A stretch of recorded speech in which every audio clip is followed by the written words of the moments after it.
What's up, guys? Welcome back to the channel. It's me, your boy Millsy, and today we're gonna go over the Battlefield news that just came out, I think a week or two ago.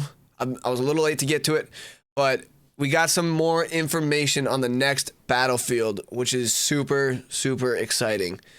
And I've been looking forward to this for as long as I have been playing Battlefield. I'm always excited about the next one coming out, Like, what do they got going on for that one? And it seems like we got some really good stuff coming for the next Battlefield. It seems like they listened to a lot of people's feedback, and it seems like they've really honed in on what the core community wants. And we'll see how that gets executed and how it gets done in the launch. I know a lot of people don't trust it because of what happened with Battlefield 2042. Among other ones, but Battlefield 2042 seemed to be the rockiest launch, at least from what I've seen. I started playing it after the launch, and I didn't have any bad experience whatsoever with it. I don't think I've ever seen a bug in that game. Maybe one little tiny thing, but I've had a really great experience on that game. So I think I have a lot of confidence in the studio, or the studios that are making the next Battlefield, and I think it'll be a really good experience.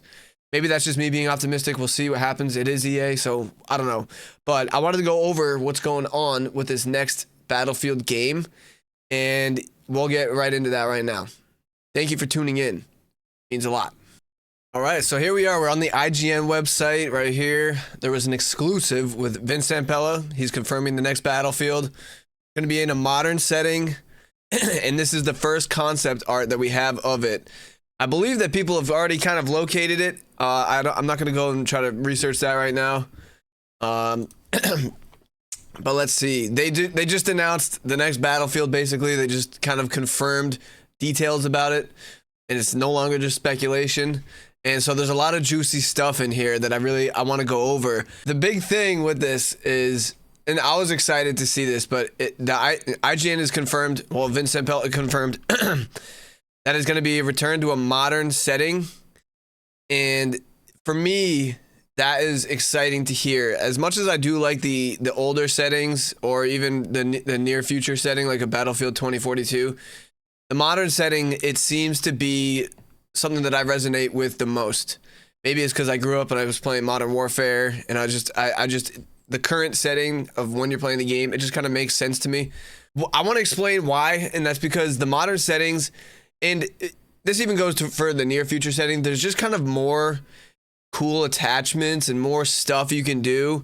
Because if you go back to the older ones, if they want to stay historically accurate, they kind of have to, there's not really much room for options there in terms of attachments, loadouts, all that type of stuff.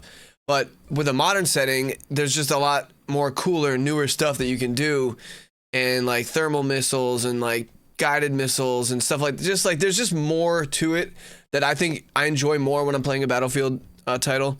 This is also something I'm really excited about. Battlefield going back to the basics.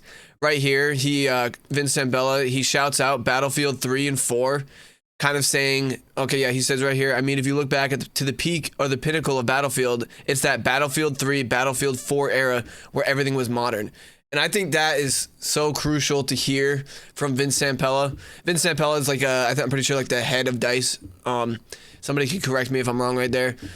But I think that's just super exciting to see that they're drawing inspiration from those games, because I'm pretty sure it's the general consensus is that these two games are basically the best Battlefield games ever.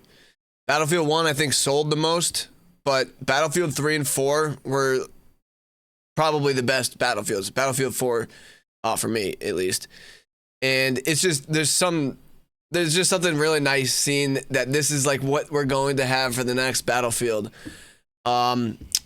They also say some stuff right here about the 128 player maps. I was actually not that big. I liked those maps. I didn't dislike those ones at all. I mean, it was chaotic. It was fun. And I did start playing Battlefield 2042 like a year after it launched, so they kind of ironed out a lot of kinks. But I didn't mind the 128s. But going back to the 64 player maps is not a bad thing at all either. It would be nice to have the option. I don't see the problem of having that also be an option, but you know, I guess it was unpopular with a lot of people, so 64 player maps is looking like what it's going to be. Which is all right, because that's plenty of people too, honestly. And I think right here it just says, I'd rather have nice, dense, really nice, well-designed play spaces. Some of them are really good. I cannot wait to see the maps that they have. Yeah, okay, so he touches on a little bit more right here about the 128 player maps. Like I said, I didn't have a problem with that, so maybe at some point they integrate that. That'd be kind of cool. Yeah, and I think this right here is important too. He's careful to stress that Battlefield 2042 wasn't a failure of a game. I think Battlefield 2042 gets so much more hate than it should because it wasn't. I understand there was a rough start and people didn't really like the specialist, but the gameplay was good. The gameplay felt great, at least when I started. Like I said, I started a little while after the launch. I know the launch was awful and just horrid. They overpromised and underdelivered. So, but honestly, when I started playing Battlefield 2042 and they worked out a lot of that stuff, I thought it was a great game. One of my favorites, actually. Like, yeah, that seems to be a very unpopular opinion, but Battlefield 2042 was very fun and still is very fun. But yeah, it seems like they are very well aware of how badly it kind of went at the launch. So he says we want it to be good out of the gate, which every guy who's talking about the game is going to say something like that. So it's really, we'll see what happens, you know, we'll see. They're ditching the specialists. So the return to the modern setting represents a course correction for the series after Battlefield 2042, which eventually found its footing, but otherwise widely panned for features like specialists. Characters that made it was basically like, people didn't really like the fact that there were specialists that had like certain things about them that they could do and that others couldn't, and that was kind of like upsetting to the core Battlefield community. I didn't really mind it. I've been playing Battlefield for years, like just as long as I've been playing Call of Duty, basically. Battlefield Bad Company, Battlefield 2, all that stuff. So I just like the game. I like the game, honestly. I've liked every single game they've put out, some more than others, but I don't think they make bad games. I think they're fun to play and they're totally different. People keep comparing it to Call of Duty, but it's a different title. It's a bigger experience. And that's why I like Battlefield. I've always leaned towards Battlefield over Call of Duty, except for the golden age of Call of Duty, like Modern Warfare 2, Black Ops 2. Those are just, you can't beat those types of games. They don't come around often. But yeah, it seems like they're ditching the specialists and they're going back to, so there's just some really core things that I think they listen to that upset the most dedicated Battlefield players, and I think that that's really good for the game because that's the community you want to appeal to. You want to appeal to the people who have been playing for the longest time. Another big thing is, so we're over here on GameSpot, I think. Yeah, GameSpot. And part of their article right here talking about Battlefield, the next Battlefield says Battle Royale ? And it was already talking about that Apex Legends is already an EA Battle Royale. But let's see. A report from Insider Gaming said the new Battlefield game will have its own Battle Royale mode as well, and that could be developed by Ripple Effect.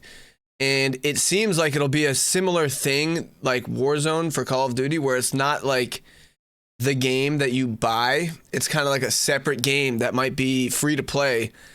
Right here it says, Insider Gaming said the new Battlefield Battle Royale will be a free to play standalone game.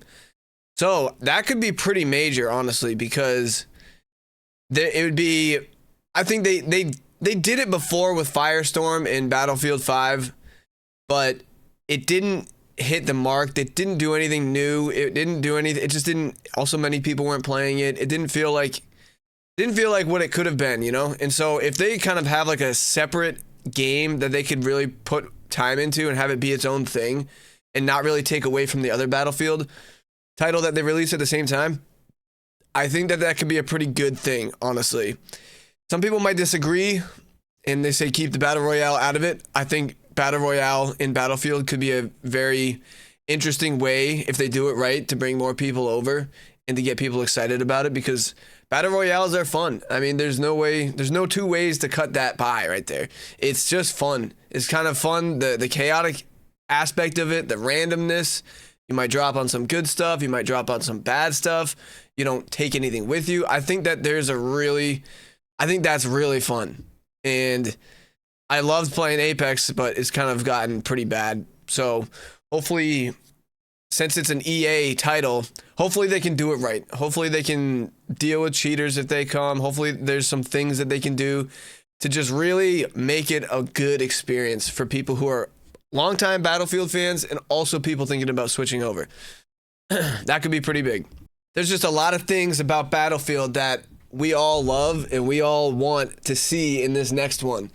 And I think they could really hit it out of the park with this one because there's so much fun to be had in a Battlefield game because it's so much bigger and so much more than Call of Duty or any of the other shooters that are kind of like a first person arcade type shooter type thing. Although I don't really consider it like an arcade. It's more of like a mil sim type shooter, but you get what I'm saying. Just a first person shooter, guns, attachments, teammates, all that stuff. And I think Battlefield has had like probably the best experience for that because it really relies on the teammates and people actually play for the objective, and it's not just people going in and getting kills. Like you succeed when everybody around you succeeds, and that's what I think I love about Battlefield. There's just something to that it's just another aspect to the game than getting on and just kind of mindlessly playing for hours and just trying to get kills and kill streaks and getting pissed off. And I don't really get pissed off that often at Battlefield. I'm not saying I don't. I do for sure. But with Battlefield, it's just like you run out of ammo, your teammates come, give you some ammo, they die, you revive them. Like, they can fix your helicopter, they can fix your tank, it's just, there's so much to it that just makes it so fun. And I think I'm really, really excited about this next Battlefield if they do it right. And they seem like they understand the mistakes that they've made. And it's exciting that we've got some new news because I've been playing a lot of the First Ascendant, but it's nice to hear one of my other favorite games that I love to play has got some things churning in the mix, behind the scenes, if you will. And yeah, so I wanted to make a video talking about all that and talking about the stuff that they're going to be going over. And yeah, I'm excited for the next Battlefield. Other than that, I don't really have anything else for it. For this video, so we will cut it here, and I hope you guys have a good rest of your day.